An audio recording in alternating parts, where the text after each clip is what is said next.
We'll go ahead and call this meeting to order. It is Thursday, April 14th, 12:05 p.m. We'll begin with roll call.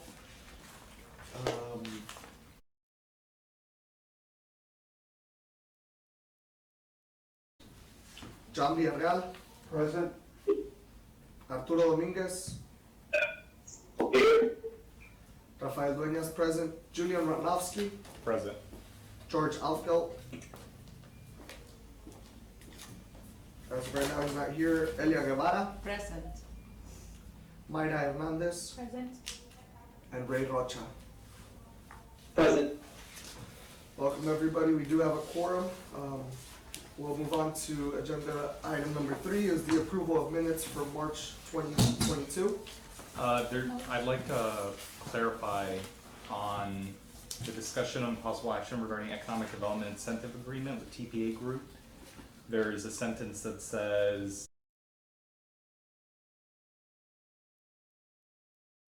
agreement assisting them. That is not true. They actually said the contrary to that. Can we amend that, Arnold?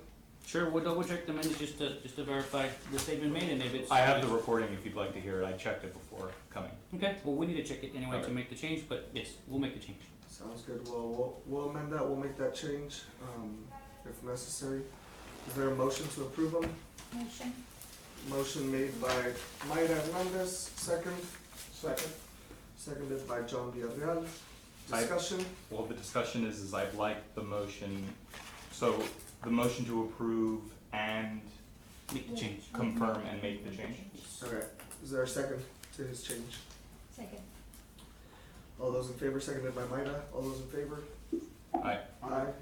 Aye. Aye. Any against?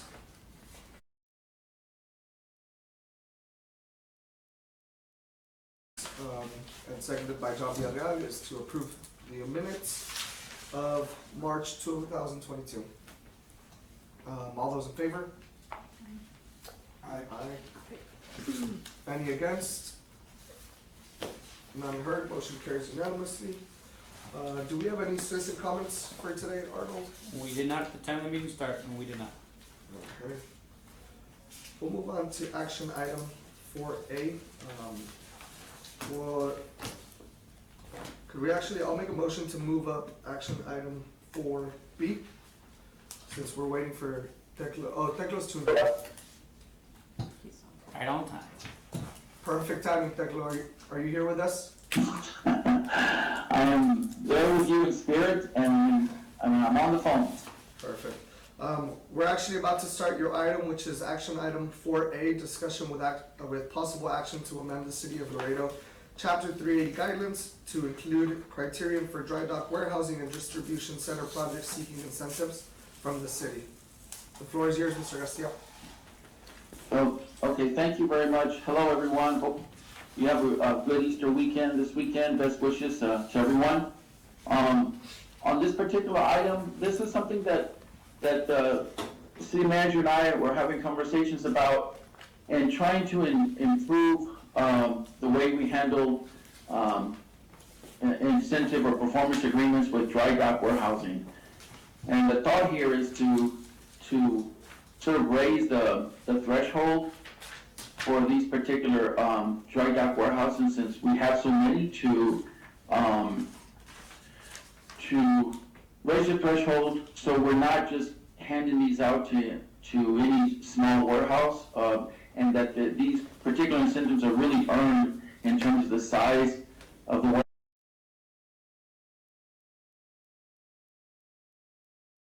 Put just before the committee for your consideration. So if I can make a motion to actually, since this is regarding the chapter 380, if we can send this to the committee that first put together and reviewed the chapter 380, so that we can go into deeper discussion on how we're.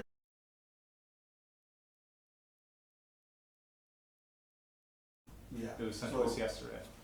Yeah, I mean, I agree that we need to probably vet it a little bit more, at least for the next meeting, the subcommittee. So that's just. Mr. Garcia, how long have you guys been working on this document and seeing the observations for the amendments on the document? No, we've been working on it for a few weeks. Certainly, if that's the prerogative of the committee to look at it closer, I mean, if y'all wanna make that motion, certainly open to y'all to do that. I'd like for you to be more specific on the sizes, the values, square feet, something like that, not just little warehouses, big distributions.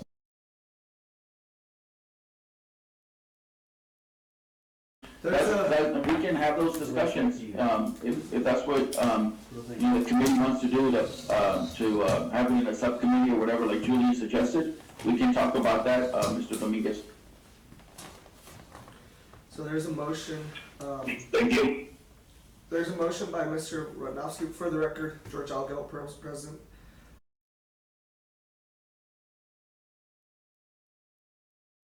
Yeah, worked on it for further review and then bring it back to the table. That's my motion. Is there a second? Second. Arturo, second. There's a second by Arturo Dominguez. Further discussion?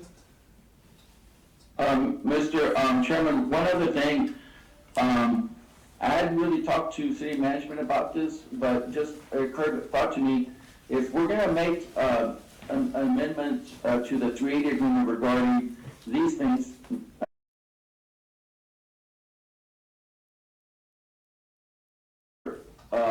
amendments that y'all feel need to be looked at, maybe discussed here as well.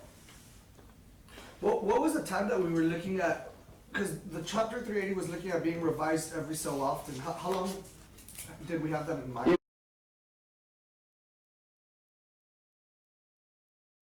If not revised, every 2 years.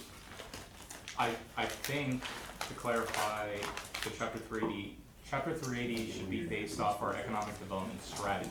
So I think our economic development strategy, which was approved by council, is what needs to be ratified, and that will give us guidance on how the chapter 380 needs to be updated.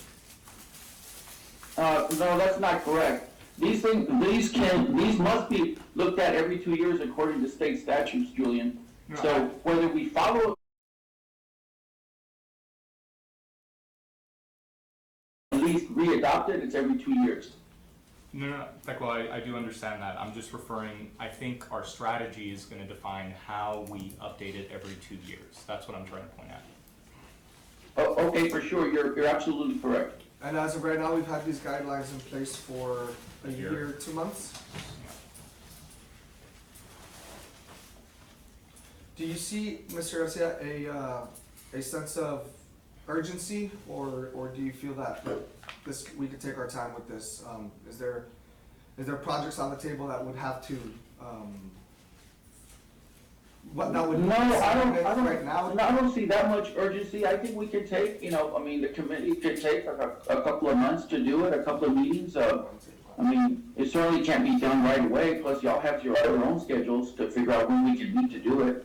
So, yeah, we need to take a little bit of time. For the record, Mr. Dominguez is here present with us now. He was with us on the phone, but he's not.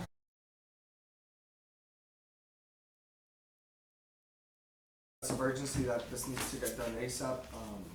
I think the more council is always good, as long as we don't get on rabbit trails and go all over the place. So there's a motion by Julian, there was a second by Mr. Dominguez. Does anybody have any further discussion? Point of order, Mr. Chairman, just the motion is to send this to the subcommittee that's working the 380. Correct. And then in that subcommittee, they can include, do you want to include other people who work at the table? Oh, as long as we don't hit quorum, or when you say other people, Well, we need Mr. here Garcia was or referring outside? to bringing just outsiders, no? Yeah, Sorry. that's better. Just having a city working table, Mhm. to define this. Thank you. What was the question on that? I think you mentioned right now, I'm bringing certain people, consultants or something to the working table to share ideas and thoughts on the three.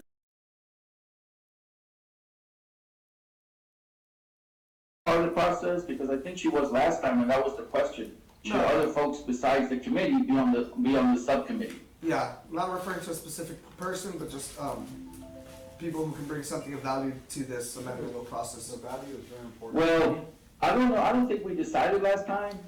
My guidelines only, or my advice to the committee is subcommittee work. I mean, it's not, necessarily open to the public work. And any public person who wants to comment on these meetings can come to our EDAC committee to, Can be something. and register to comment and lay their comments, at the meeting. But that's the purview and the province of the subcommittee. That's not the mandate of the economic development.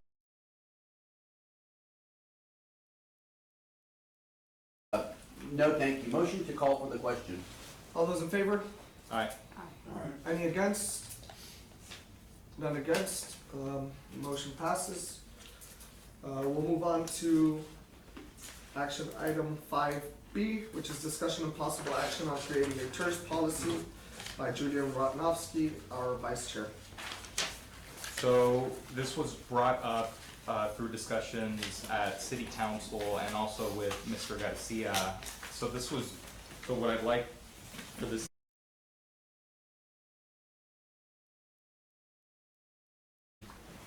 EDAC essentially contribute in assisting the Economic Development Department in a creation of a tourist policy. Which council members? Mercurio Martinez and Alyssa Cigarra. And, I thought we Mike already Johnson had a was tourist right. policy. Who else? mine. Who's that? Vanessa. Vanessa. No, we do not. Policy a while back, That's what I recall. and it, The policy says that we can have a tourist policy. exactly, yeah. Yeah. And, it's Okay. for the purpose of, refining and developing, around Laredo's evolving, needs, right? Yesterday's tourist policy may not necessarily be the policy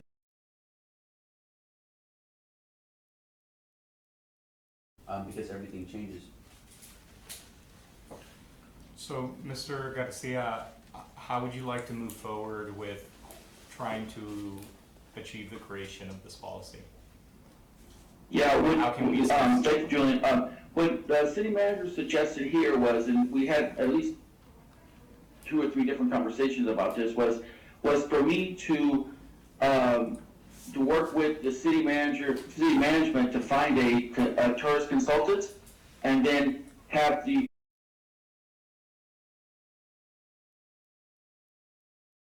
if you want to create a subcommittee for the tourist,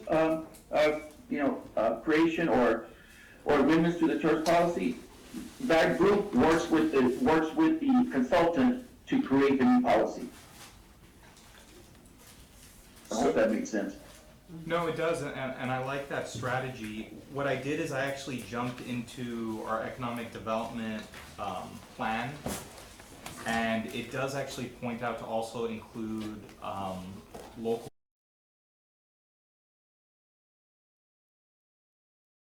So if we can just make sure that if we do go the route of the subcommittee, that same subcommittee makes sure they extend invitations to business, institutions, and other stakeholders.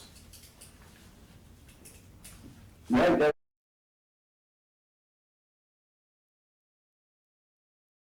follow. I think I'll need about, say to the next meeting to be able to vet a couple of, or several of these firms around Texas that do tourism, and then work with the city manager to pick one. So it's gonna be, the consulting firm, the committee, and the stakeholders? Yes. It's gonna be. Well, yes, that's what it sounds like right Yeah. now. That's correct. Has this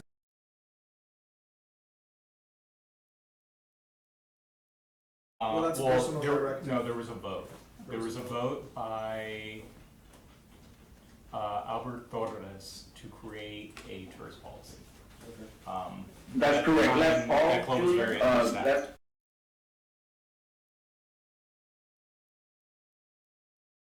work with the Economic Development Department to create a tourist policy. So we're just kind of picking that back up and having EDAC involved in the process. Yeah. Do you make a motion? Do we need a motion based off of what, I guess, the motion for Declo to report back for the next meeting, so that we, Well, the director's already there from the city council and the city manager for me to do this. So I think we take it, I don't know what motion you would need to make, but just that we take it up to the next meeting, and I should have the name of the firm, and then the committee should have the subcommittee, names together to move forward, with the policy creation. I guess, okay. There should be a motion to create a subcommittee, because we currently only have a subcommittee for the chapter 380. We don't have a subcommittee for the TERS. Second. Second, there's a motion that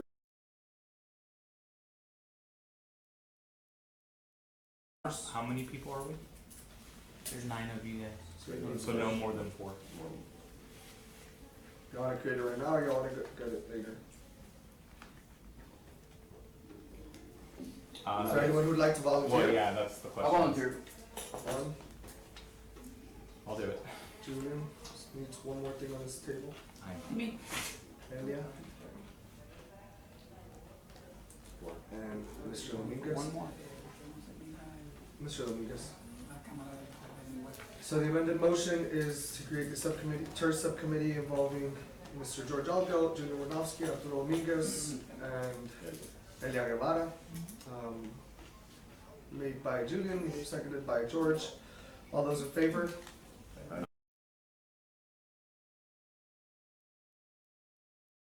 Motion carries unanimously. We'll move on to action item 5C, which is discussion and possible action on updates regarding the NEZ policy and update from staff by Julian Wanowski, our vice chair.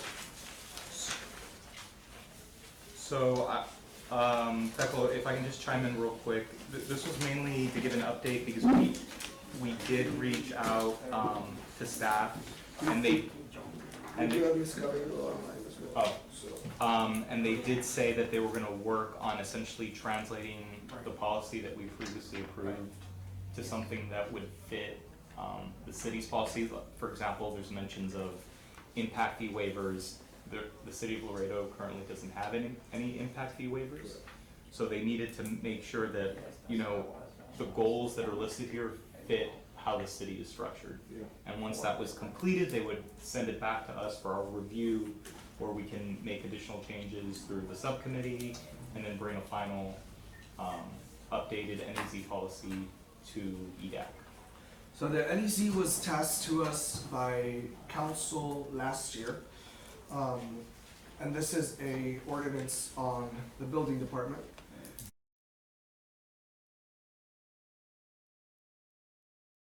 And offer advice here and there. This is more coordinating with building. We have gone through 2 building directors now, right?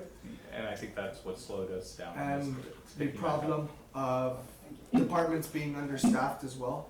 So it has been a little difficult to get this task done or move forward on it. But now that we have a new building director, it's a matter of us getting together, of them building meetings as well, and realizing the sense of urgency that they have on this policy. We're here to help and support and give advice and offer our time and knowledge to them. So it's basically on staff as much consideration as they'd like to take forward on this. I know Julian has even gone to speak in public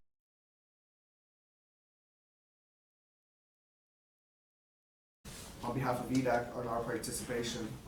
So I guess now we just kind of need to coordinate with staff and see whenever they're available and their sense of urgency on the project. We're more at will call and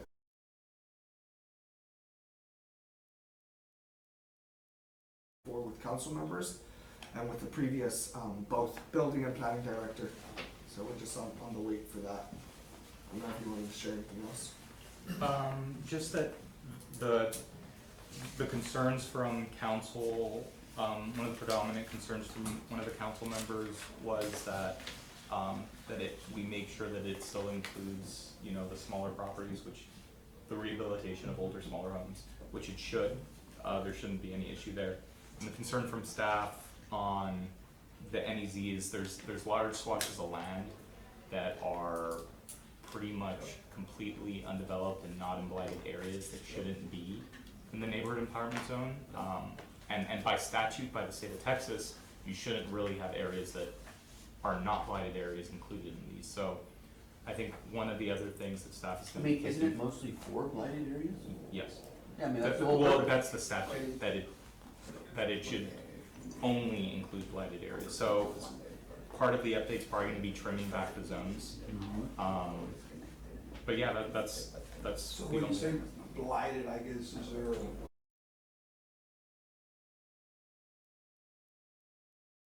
There is a definition regarding it's typically based on, from my understanding, income levels Right. and literally visuals of the neighborhood. under 50%? Incidents of crime, which is a factor. Yeah, there's a lot of kind of like factors that go into it. But staff was concerned that there was areas that were being included that were just raw land, and that right now, currently, and I think this was brought up last time, that a lot of the incentives are going towards fast food chains and car washes. Car washes. And the whole point of neighborhood empowerment zones are for neighborhoods and housing. Mhm. So to make sure that our policy doesn't allow for those things to squeak It through. does affect commercial as well. Small businesses But is yeah, what it, commercial you know, mostly catered for. that will basically empower the whole Mhm. neighborhood and beautify it. I was gonna say something else, but totally just slipped my mind. Is there anything else? I think that's it. That's the only updates I have, at least on my part. We're also looking at amending zones. Basically, when this policy was built, it was great. It was because it is such a good tool. It was built for a certain zone, but obviously every council member wants it for his zone. So they're like, hey, I want an NEZ. I want an NEZ.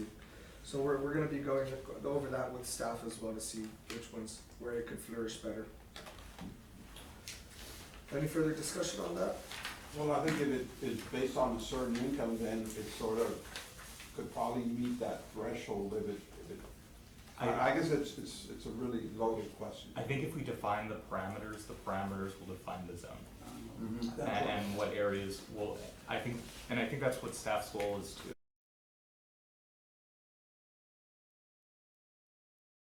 Clearly not in it. And it's not unusual for zones to be cut slightly weird, because there are areas that have already, you know, improved. We'll move on to One last Go ahead. thing, and I don't know, I mean,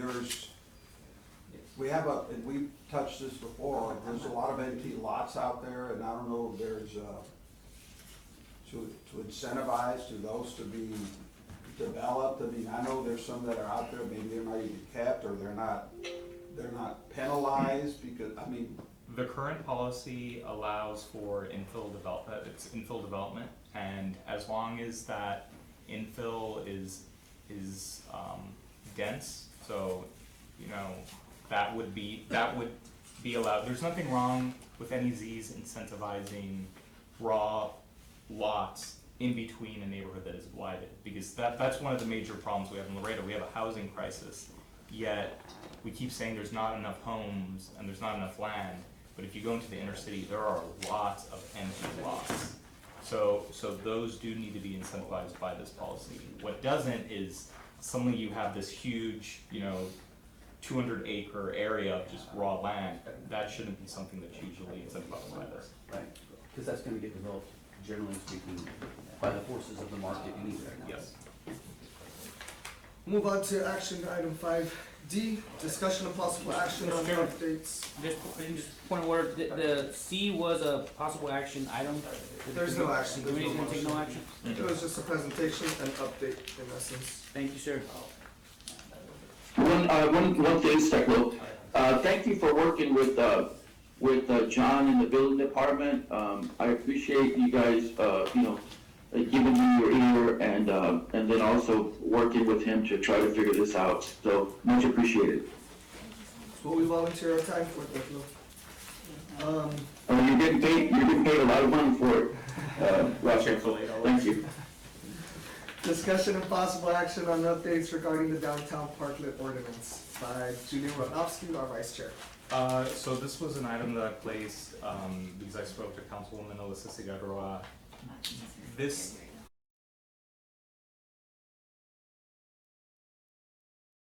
is under the emergency order of Greg Abbott. And the goal is to transition it to an actual ordinance. It was before even the pandemic started, there was a plan to create it. So the reason I put this on is one, to just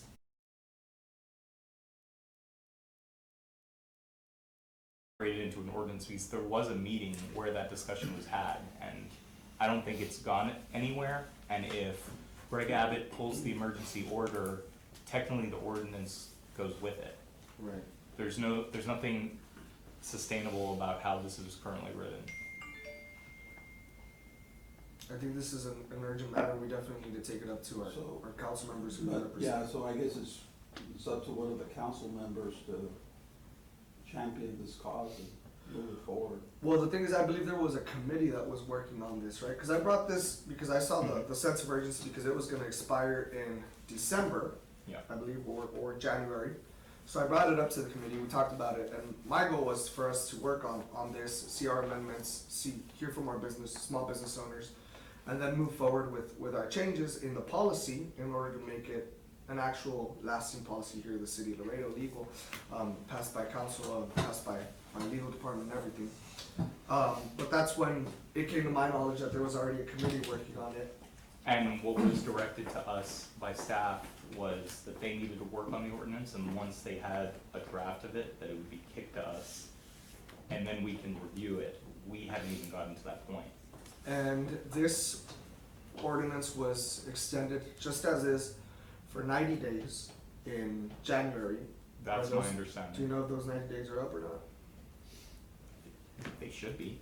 So I just don't. Even if it's not, if this is something that you all feel strong about, you can make a recommendation, to council to lengthen it or make it a permanent ordinance or whatever you'd like to do. I mean, So- the timing really doesn't really matter, I don't think. So motion is for this to be taken to council because to me, this is economic development. Allowing these businesses to extend into the street is allowing them to make, some more money after 2 years of this pandemic. So my motion is to recommend the council to turn,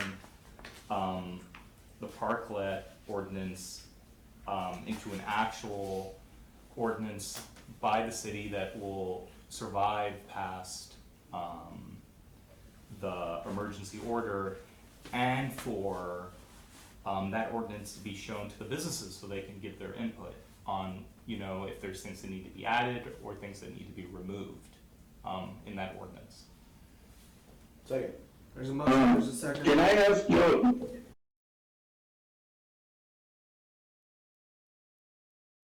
right now, as we speak, I've seen a few, but I don't know if they've sustained or if it's grown. From my understanding, there are a few. There were a lot more interested parties, and this is something that has to do with the ordinance and the ordinance update and the feedback. The ones that have not applied for it is because the city requires a pretty hefty insurance policy that not not the private sector Yes, requires. that's right. It's like We discussed $3 that. or $4 million. In my real estate background, for retail tenants, we never require more than $1 to $2 million. Didn't we take action at one point in time to have that be converted? That was one of the recommendations that we're having, but we're still To waiting. going to the committee, because the committee was working on it, but everything's kind of. May I make a comment? Go ahead, Ms. Cabello, we want to hear from you. It's Rosario Cabello.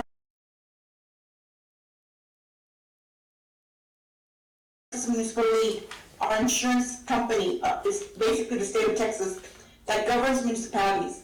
So there's not a lot that we can do on the insurance requirements. We can always have an underwriter review them again, but it's ultimately up to them to decide whether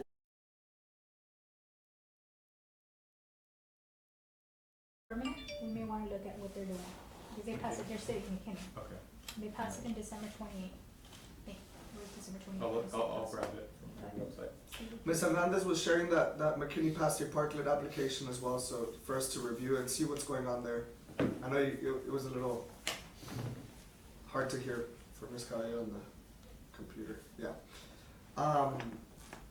So Ms. Cabello, you shared that it's a little tough for the insurance, cause yeah, that's basically been our main concern that all the business owners have been speaking about was the insurance and the paid for that, cause it doubles, triples.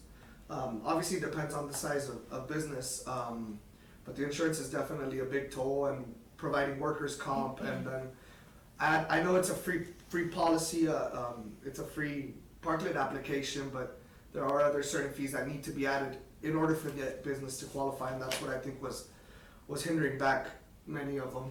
I know one of the discussions were from the city that they would have to start charging a fee, if they turned it into an ordinance. Now that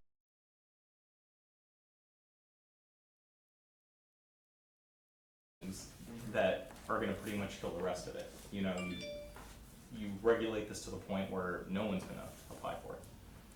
You repeat your motion?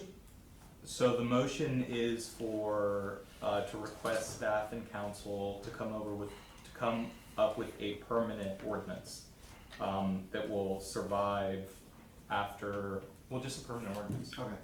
The motion is to create a downtown parklet ordinance. There's a motion, there was a second by George. Discussion, yeah, I think this is definitely a good, useful tool. Ms. Cabello, aprovechando that you're here, hopefully if there's something that we can work on to lower the cost for small businesses, because it is a little bit of a toll, and to ensure that our city flourishes, because it's also beautiful.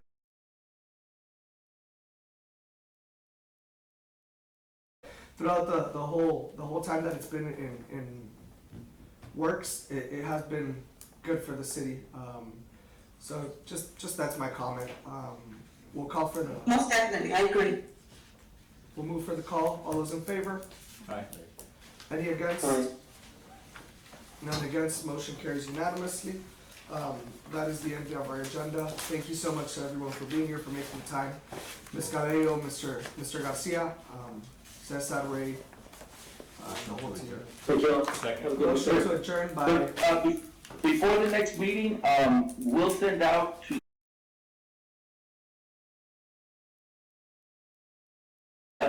that out of the Texas tax code that guides TERSs and has all the state statutes and rules for TERSs in there, just so you can get familiar with it before you start discussing with it, and we'll get that out to y'all. thank you, Technical. Motion to adjourn by Mr. Dominguez, second by Julian. Any further discussion? No announcements, all those.